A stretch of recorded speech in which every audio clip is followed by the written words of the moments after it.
All right, welcome back to AutMouse Labs. My name is Penny, and I'm glad you're here. I am working today, so I have a pretty limited time, so I'm going to try to put this out pretty quickly. This is going to be our second tutorial using the Kaplay game engine in JavaScript. So just like before, just to get our project going, we are going to use Create Kaplay. So to do that, you need to make sure you have npm installed in Node, and then once you do, you can type npx. So if I go over here, npx create dash kaboom or kaplay, and then a name. So and it can be anything you want. I've already done this, and I have called mine kablock. So once you would hit enter here, it would create the directory and the project and several files. Once you do that, you're going to have a directory. In this case, it's kablock for me, kablock puzzle. You're going to cd into that, and you're going to have created all of this. Now, the first thing that you're going to want to do, because we're using load music, which is available in the current alpha, the 3001 alpha, you're going to need to update your Kaplay from the latest to the next. This is also easy to do. It's going to be npm install Kaplay at next. You'll hit enter, and npm will download Kaplay next and install it and update your package JSON. Then you're ready to go. Once you've done that, you're going to open up your code editor. If you're using Visual Studio Code, you can just do code dot, and it's going to open up right here. Now, when you first load this up, you're going to see in your package.json that it's now the 3001 alpha. That's from doing the npm at Kaplay next. We have our build, dev, and bundle. We're going to use dev as we develop our project. Your source folder is only going to have main.js in it. We're going to go ahead and add the rest of these in just a minute. And then your www will just have the sprites folder and the bean.png. Again, we're going to add everything else. So with that, we are going to get our development server going. So we're going to do that by doing npm run dev. It's going to think, and then we can go ahead and open it in our web browser. So here is our game. Now obviously yours will just be a blank right now. So we're going to go ahead and build that. Go ahead and minimize that. And I'll go ahead and also increase the size so you can see this a little better. Okay. Now that it's just running in the background, that's fine. The first thing we're going to do is create a folder, or excuse me, create a file in our source called load assets. It's loadassets.js.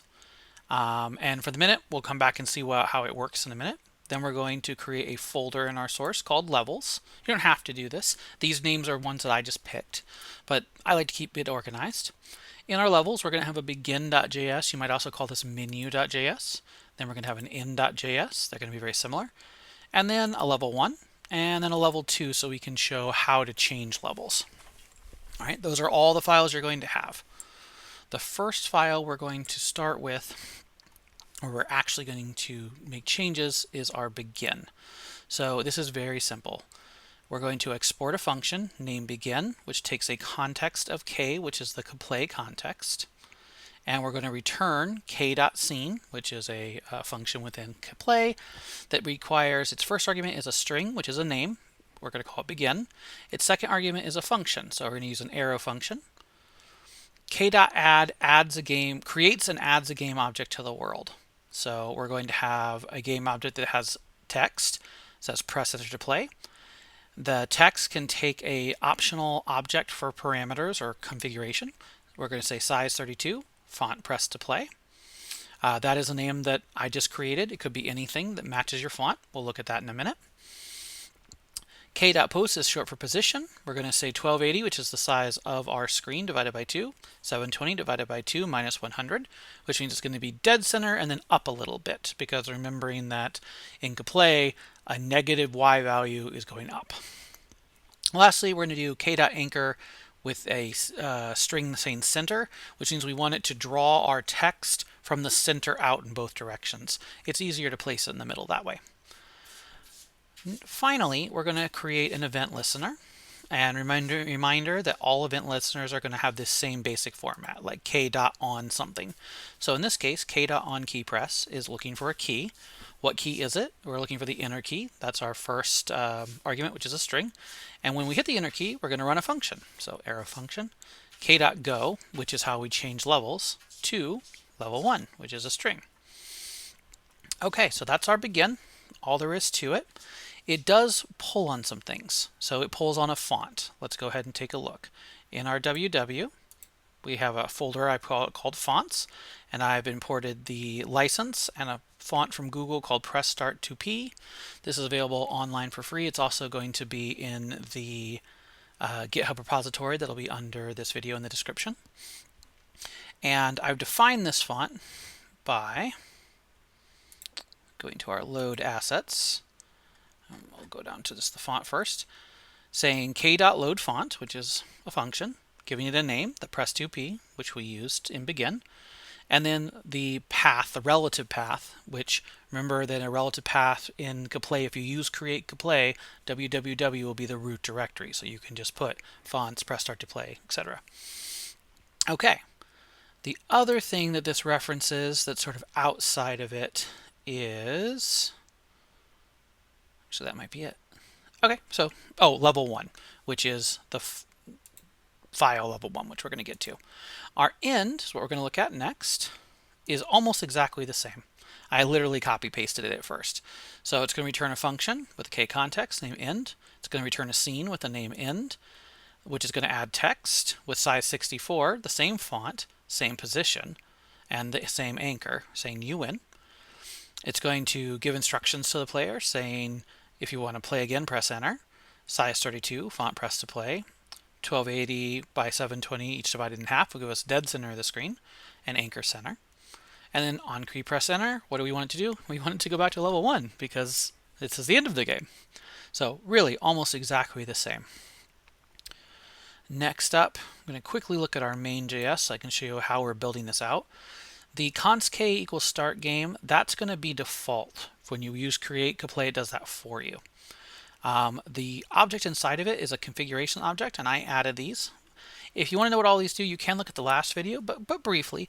Global means that k is not a global variable, so you have to put k dot in front of everything. If you don't do this, you can put the commands in without the k, but it gets a little bit messy and it pollutes your global namespace. So a little bit easier just to keep everything k dot, which is explicit, which you turn on by doing global false.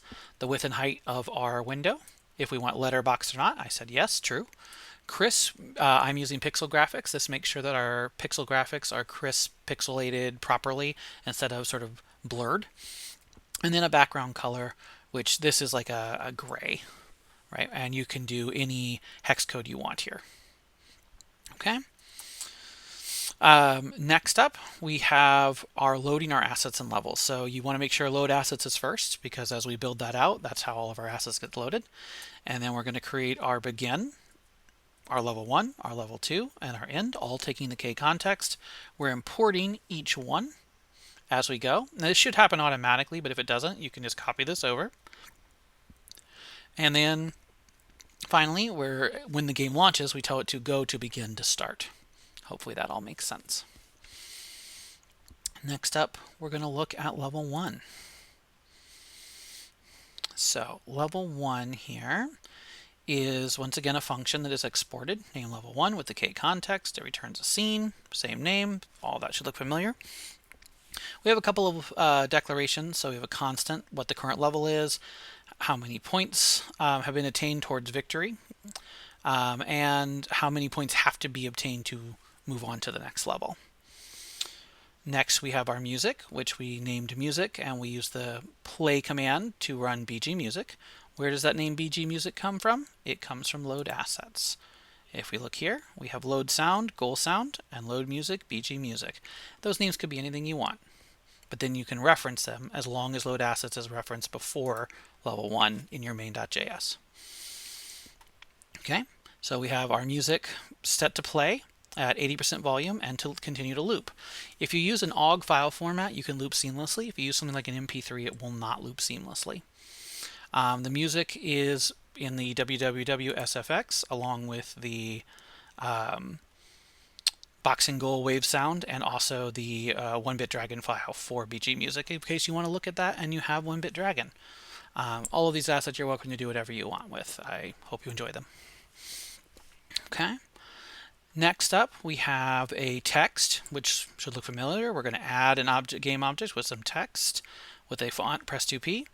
Position of 32, 32. So 32 over to the right and 32 down from the top. And we're going to set the Z order to 10. The higher the Z order, the more things it's in front of. You're probably not going to have anything go over Z order 10 in most cases, so this means that this text is always going to be on top. But that number could be anything you want. If you do a negative number, it'll probably be under everything. So like a -1 might be a good number for a background. Excuse me. All right. Next up, we have our level. So this is new. We did not do this in the last tutorial. So our level is created by doing k.addLevel, which is a function, which requires an argument that is an array of strings. Now these strings are arbitrary. You can use whatever letters, symbols, or numbers you want because we're going to be defining those underneath. But this says a row of tiles assigned to S, then another one, then two S tiles, then a bunch of W tiles, then an S tile, and so forth. Blanks are empty. There's not going to be a tile there. In this case, S means star, W means wall, B means box, and G means goal. And we're literally drawing it out as we want our players to see it with these keys in the form of strings. And then Kaplay is going to add the level and fill in tiles and actually game objects wherever we put these symbols. Hopefully it'll make more sense in just a second. We're going to assign a tile width 64, a tile height 64. That's because all of my assets are 16 by 16 and we're scaling everything by 4. And then we have tiles. This is an object, and each one of these needs to have an entry in our object. Now, P is for player, and I don't actually assign it on the map. I use it in a different way, but just so you can see it. So P returns an object that has, or I'm sorry, a game object that has a sprite from hero, an area scaled, so that an area is its hitbox, and this means instead of being all of the shape of the sprite, it's a little bit smaller. A body, meaning that it has a physics presence and can be manipulated and touched. Position, meaning it has a position on the screen. Scale times 4 makes it 4 times bigger. And anchor center, which means we're placing it from the center of the sprite. Well, where do we get the name hero? You guessed it, load assets. So if we go up here, load sprite atlas is to create any kind of animation or sprite sheet. In this case, our hero does have animations. So starts out at an X and Y position of 0. So that means our image starts at 0, 0, the top left corner.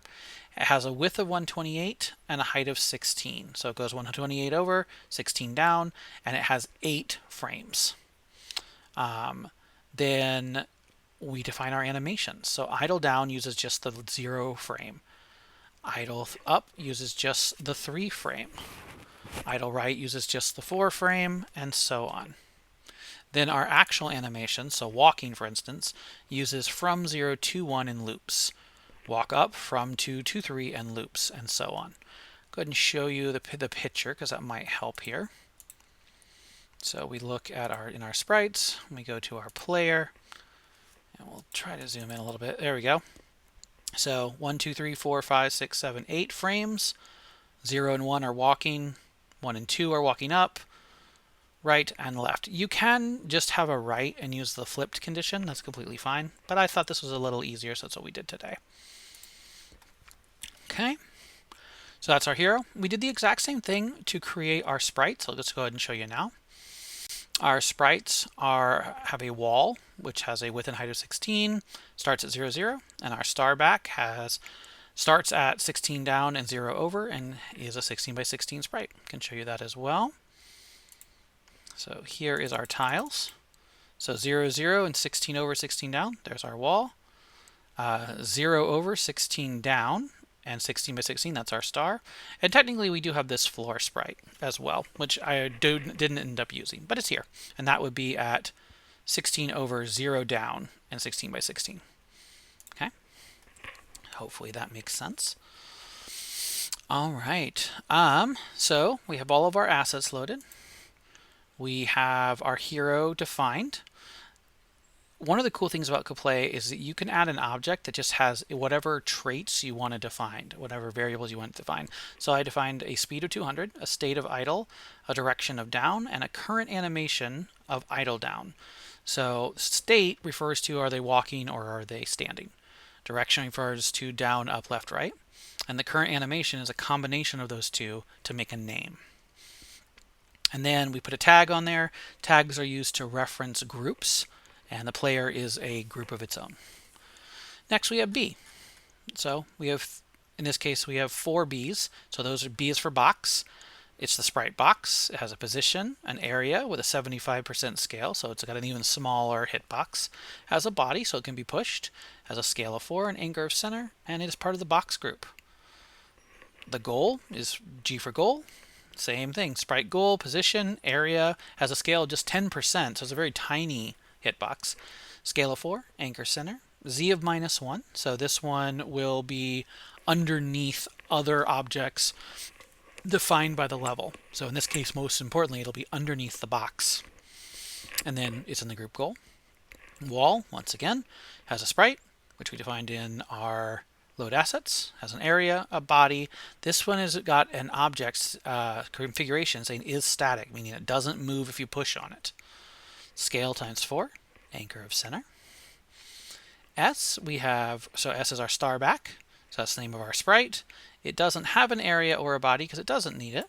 I can actually just get rid of those. I was experimenting when I tried those. Scale of 4, anchor of center, and Z of -1, which again means it's behind other objects in the map. And that is all of it. So if you look, we've defined all of those. We've given them a size. We built our map by creating our array of strings. And that's it. That's the most basic way to do tiles in Kaplay, which is incredibly intuitive and simple. Feel free to look at this again if you need to. I'll kind of go through slowly so you can pause where you need to. But all we're doing, we defined these sprites by name in load assets, and then we create a game object using them, and we place them on the map using add level. After adding the level, we're going to add our floor sprite.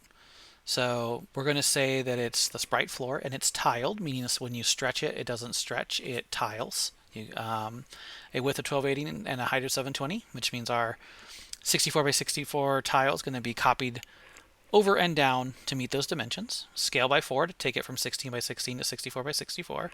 And we want it to be -1 because we want it to be under things on the Z order. We create our player, which is const player.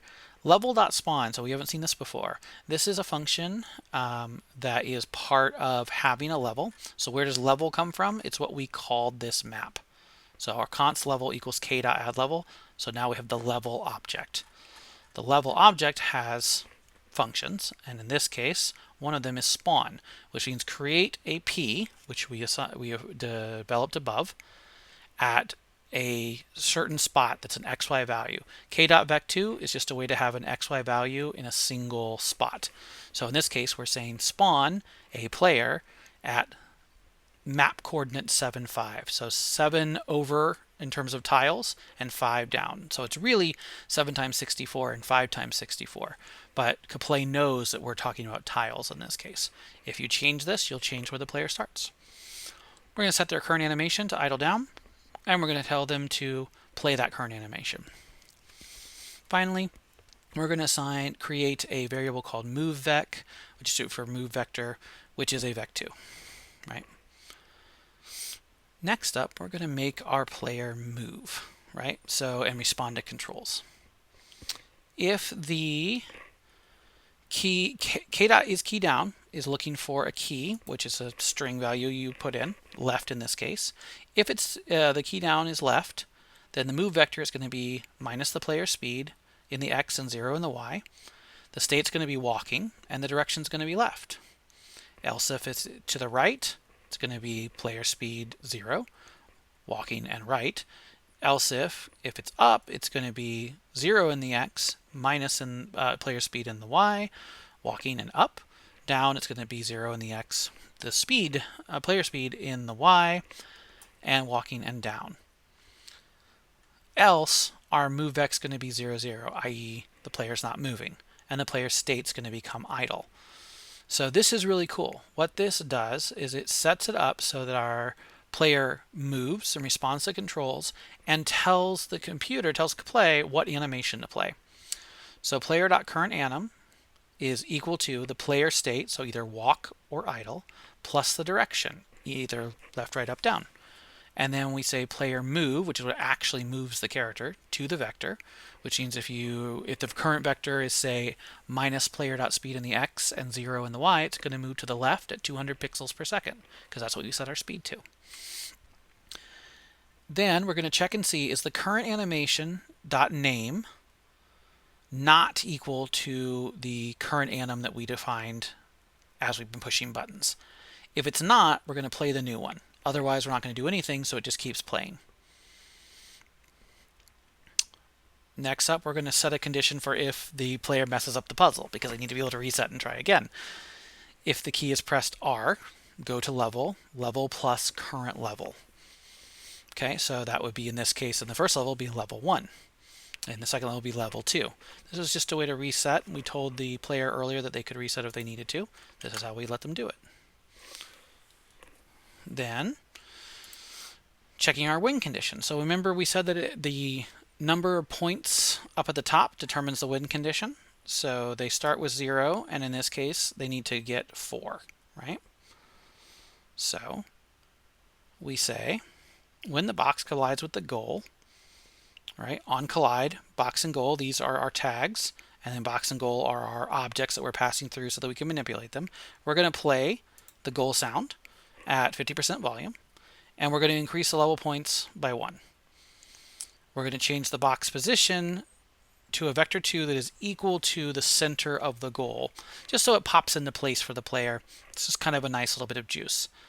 And then I have console.log level points here just for debugging purposes. Don't actually need that on right now, but that's how I was checking to make sure the points were tallying correctly. If the level points are equal to the level win condition, the music's going to stop, and it's going to go to level plus the current level plus 1. So if it was level 1, it's going to take you to level 2, level 3, etc. You have as many levels as you want using this system. And then when the collision between box and goal stops, it's going to take a point away, so that if you move it back out of the goal space, you lose the point. All right? That's our level 1, and this is really the logic for our entire game. Level 2 is an exact copy with just a different map. Literally, current level's 2, 0, 1, plays the same music, has the same plus R to restart text, different map. And we drew the map exactly like I did before. I defined all of the tiles exactly like I did before. So you can draw as many maps as you want. That easy. There is some more efficient ways to do this, and I'll show you that in another video.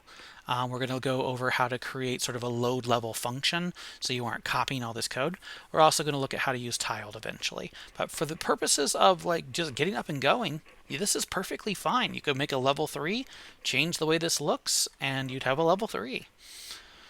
And all of this is the same. It literally is copy and pasted over. You can even see the no longer required comments that I had. And we add our sprite just like before, our player just like before. We do our player controls just like before. We set our R to reset just like before. Our win condition is the same. And our go to next level, because this is currently the last level, level 2 is the last level of the game, we're going to go to end. But if you had a level 3, you would do the k.go level plus current level plus 1. And once again, we tell it if the collision between the box and the goal stops, to take a point away. Lastly, our in, we already went over it. It just gives us a chance to reset. So it's really that simple. We have a complete Sakoban style game in, I don't know, what is this? Somewhere in the neighborhood of 350-ish, maybe 400 lines of code, but a lot of that's copy-pasted. We could actually do this smaller. All right, so that's our Sakoban game. I'm going to go ahead and play it through so that you can see what it is that we built.